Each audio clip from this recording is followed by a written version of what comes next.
Hello and welcome back to my channel. I'm so excited because today we're going to be talking about the Distinguished Young Women's Program. So if you're watching this video, you're probably already familiar with the program. Maybe you're considering competing right now. So I'm just going to share some tips that can help you be successful in competing in this program. So first of all, I am not employed by the organization by any means. This is not sponsored.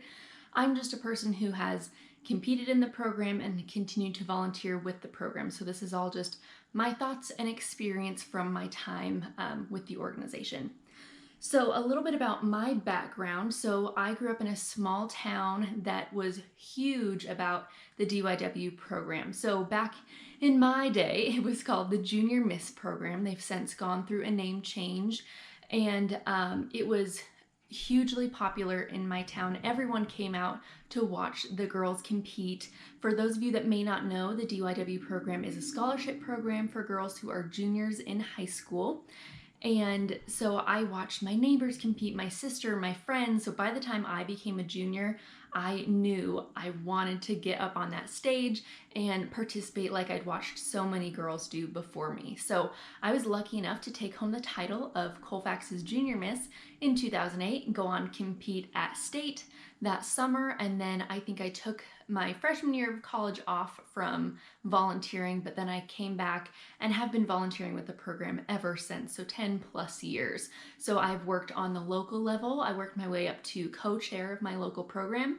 Then when I moved here to Utah, I got in touch with the DYW program here. I'm now on the Utah State Committee. So I help with State Week and all that goes into planning that. I've also judged many programs throughout Washington, Idaho, and Utah. So I've been on both sides of the table. So I have a lot of experience with the program. I've also choreographed some fitness routines and things like that. So really well versed in all areas of this program. So another thing I wanted to touch on real quickly, I mentioned the name change. So it was the Junior Miss program for many, many years. And around, I want to say 2010, they went through a name change to become Distinguished Young Women. So I wanted to mention that because the reasoning was they wanted to really separate themselves out from other scholarship program pageants. So DYW is not a beauty pageant by any means. I can say that as someone who's competed in both.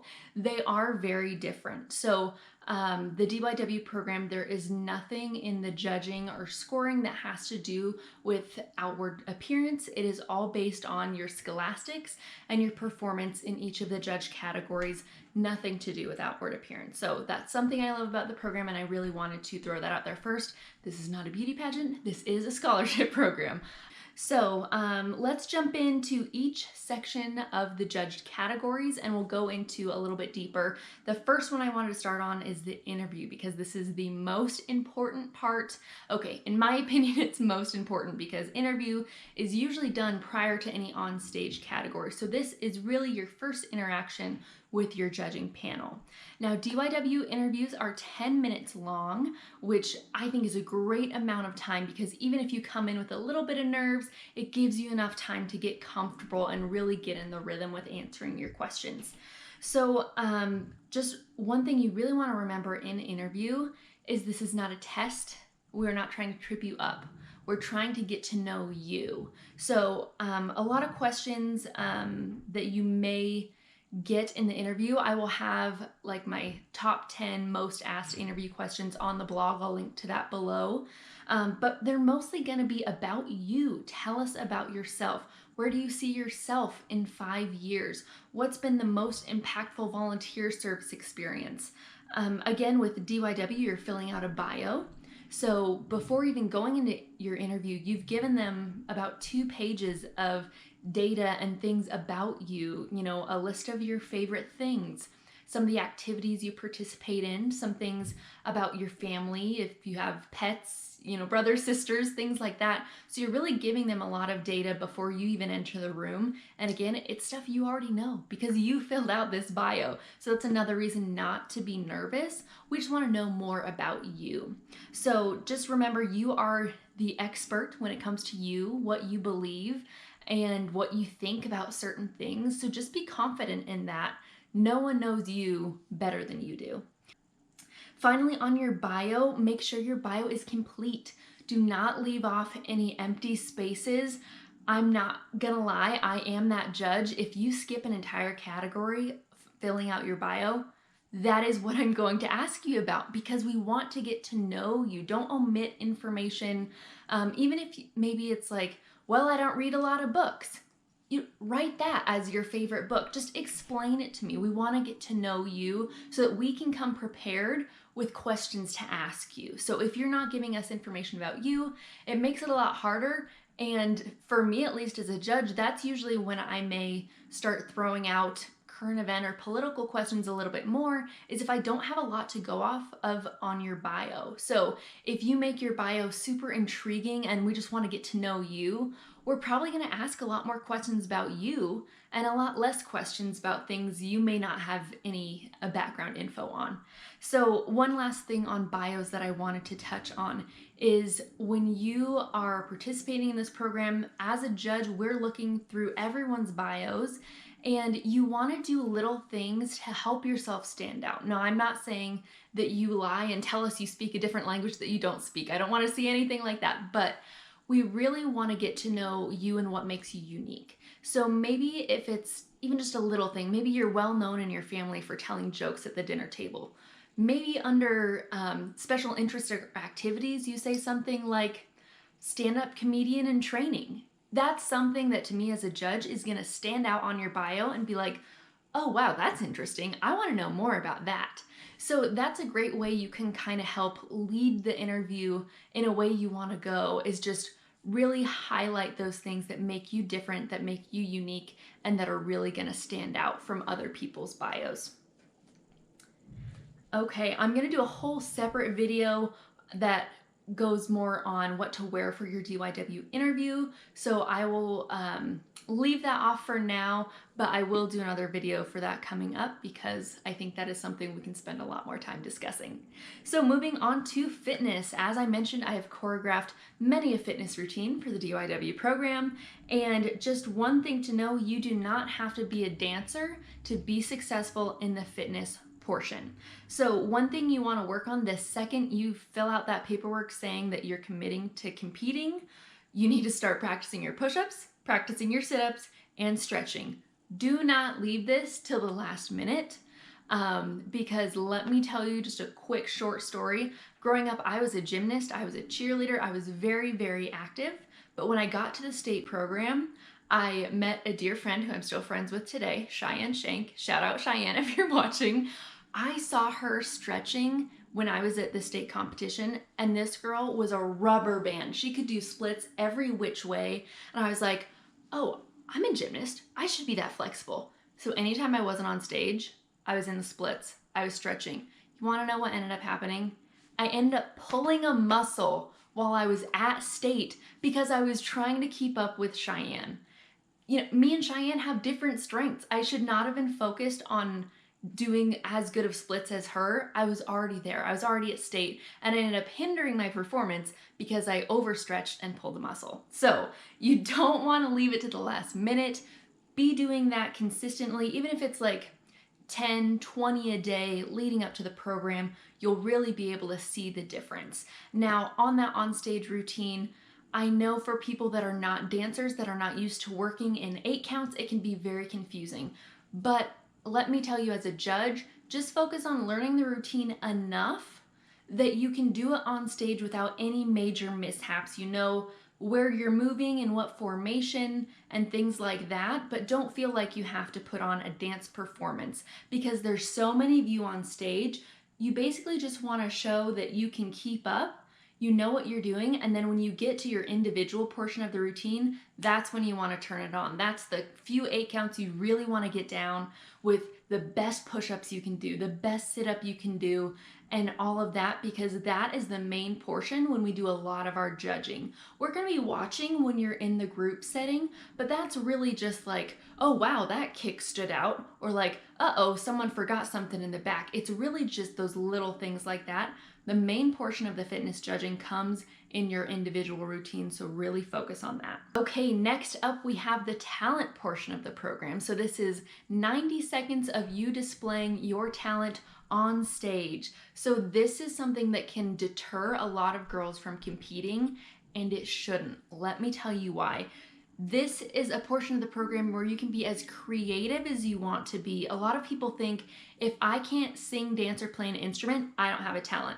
Let me tell you, that is not the truth. There are so many different ways to work your special skills on stage. So I wrote down just a few of the different kind of more out there talents that I've seen in a program that you may be able to do. So I've seen magic tricks. I've seen someone reciting a poem that they wrote, drawing on a canvas, doing a monologue. A monologue could be about anything. Showing off your basketball skills. Maybe you set up a few different stations. This could go for soccer or any other sport. Set up a few different stations and show off your athletic skills. That's something that is unique to you that you can show off. Glow in the dark poi spinning. I don't know if you've seen that before. Google it. It's pretty interesting. But that's a skill you can learn pretty easily. Foreign language skills. Do you speak another language? Do you know sign language? You could sign a song. I always find that so beautiful when people do that as a talent. Do you have some gymnastics tricks or parkour skills you could share? Do you know how to do a line dance? Just do a simple line dance with a cute costume. You'll be great. As well as how-tos, a how-to cooking routine, how to change a car tire. I mean, it may be hard to get a car on stage with you, but I just want to open your eyes to all the different things that could be your onstage talent. Everyone has different sets of skills. Maybe you're a seamstress and you can do like a quick tutorial on how to make a pillowcase. You know, there are so many different things.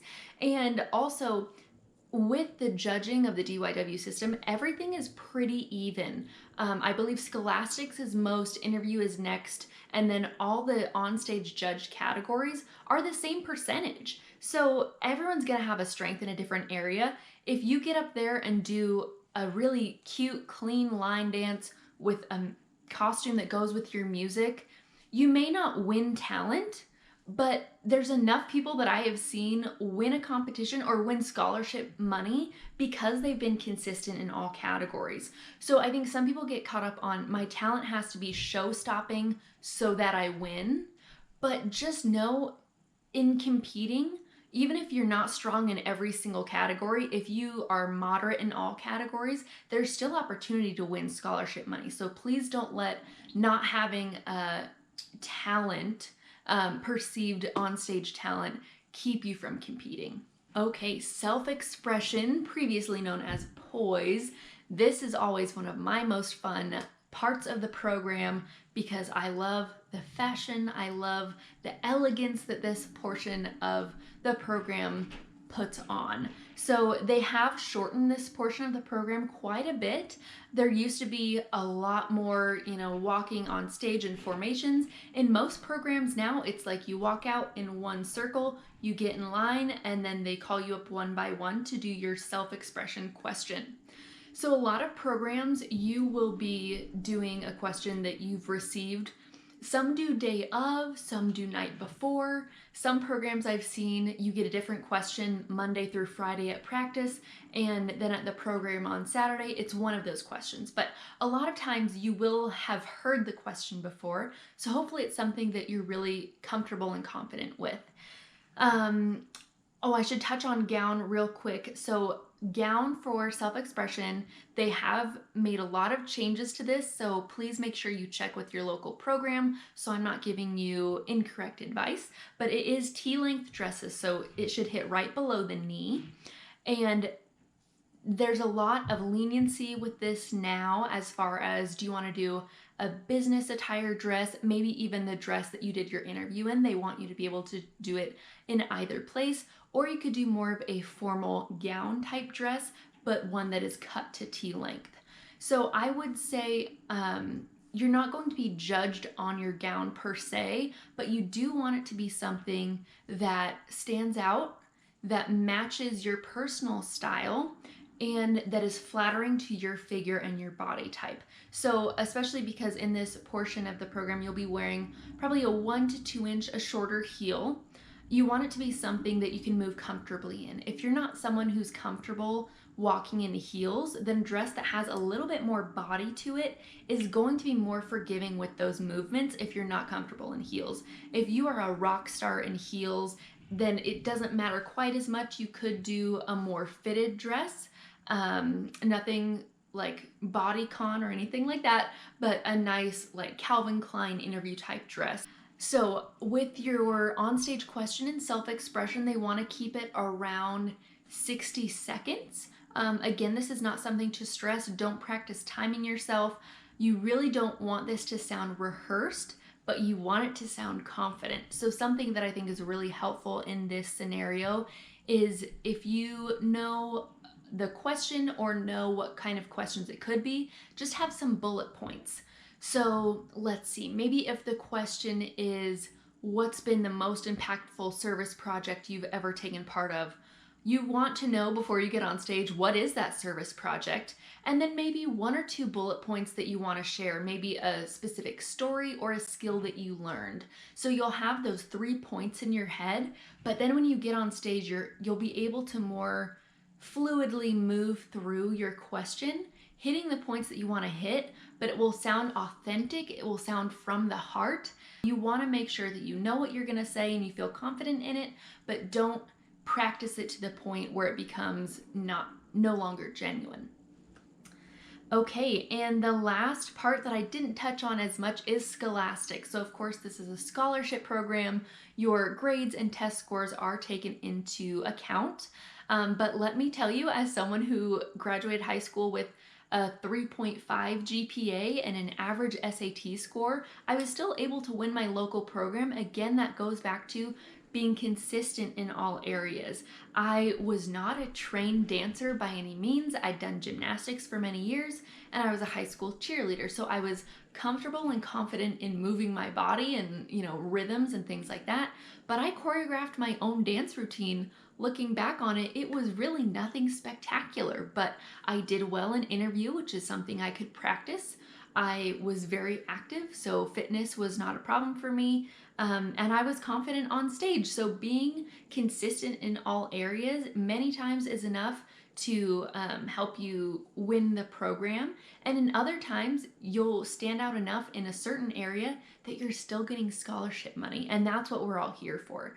So I don't want any one portion of the program to scare you away because there's so much growth and so much opportunity within this program.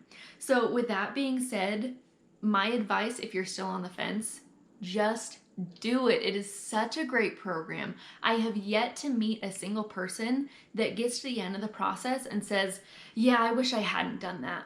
More often than not, girls at the beginning are like, oh, I don't know, this is kind of scary, this is kind of weird, I don't know what I'm doing. They get to the end of the process and they're like, wow, I just did that. I just got on stage and spoke for 90 seconds. I just performed on stage by myself. I just sang on stage for the first time in my life. There are so many great growth opportunities that can come from this. So again, we've mentioned scholarships. We all know the cost of education is just wild these days.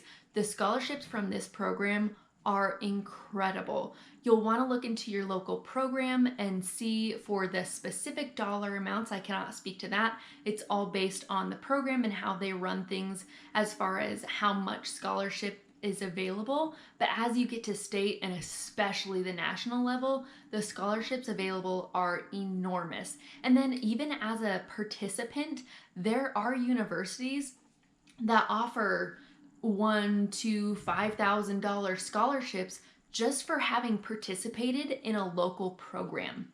Now, a lot of these, because the program is based in Mobile, Alabama, a lot of those universities are in the South, depending on where you're watching this, where you plan to go to school. But again, it's scholarship opportunity and every little bit helps. So growth potential, I touched on that a little bit earlier, but It is such a huge opportunity for you to get to know yourself as you're prepping for that interview program. Like I said, what's most important is figuring out who you are, what you believe, why you believe that, and what you want to do in your life, regardless of winning a scholarship or anything like that. Getting to know that about yourself is so empowering and will help guide everything in your life. So that is an incredible opportunity, as well as just getting confident in interview skills. No matter what you want to do in life, you're going to have to do a job interview to get there. So having those job interview skills, being able to answer questions, being comfortable in the hot seat is really going to take you far. Beyond that, friendships and networking. So I kind of mentioned earlier with that story about Cheyenne Shank, me and her are still friends. I keep in touch with a lot of the girls that I competed, not only the local program, because again, I'm from a small town, so that's kind of a given, but even at the state level, I know I'm the kind of person that was always very goal oriented and was kind of disheartened to look around in high school and not really see a lot of other girls that had the same kind of drive and ambition that I had. So if you're one of those girls and you're like, gosh, where are all the other girls who are like movers and shakers and want to do stuff in their life? This is where you're going to meet those kind of girls. The girls that are starting their own nonprofit organizations, the girls that are going on to Ivy League colleges to take on the world. Like, these are world-changing girls who are taking part in this program, and it's so much fun. Some of the girls I competed with now have gone on to become actresses. They've gone on to work for huge corporations. They've even had huge success creating their own businesses. Lindsay Coulson Campbell, she was a girl I competed with. She now is very successful in the macrame community and has even created products for anthropology. Like, these are hugely successful women all in their own right. And you get the opportunity to meet them at 17, 18 years old, grow up together, and really help each other out on your journey. It's such a cool sisterhood and a great thing to be a part of. So I hope I have convinced you, if you were on the fence, that is a great program to take part in. The opportunities are just endless. If you need more help preparing for a program, I happen to be a coach, so I would love to work with you. I will link to my coaching page down below, and we can work on those interview questions. I can help you fill out your bio. I can help you pick out a dress, your interview outfit, all of those things. I'm here and I'm happy to use my experience to help you do the very best that you can. I will also link below some of the links to get to your local program. So maybe you're not from a small town where it's a well-known program. Maybe you're just finding out about it. If you have not signed up, I will link below how to get to the DYW website and where you can go to navigate. I believe it's like select your state, select your city, and like a drop-down list, and it will help lead you to your local program director so you can reach out to them and get more information as far as dates and info go to get you all signed up. So thank you so much for joining me. If you have any questions, please comment down below. If you're someone who has competed in the program, comment down below what program you competed in and what you learned, so that any girls watching this that have not competed yet have a little bit more reviews, shall we say, of people who have competed and what they've learned from the experience. If you're going to compete, if you've just signed up, I'd also love to know. Comment down below where you'll be competing and maybe what you hope to learn from the experience. So down below, I will link to my coaching section on my blog. I will also link to the top 10 most frequently asked interview questions, as well as where you can go to sign up to compete in the Distinguished Young Women's Program. And up ahead, I would love to do another video on what to wear for your DYW interview. And if you have any other questions or videos you'd like to see, comment down below, subscribe to the channel, and stay tuned for all the great things we've got coming up. Thanks and good luck!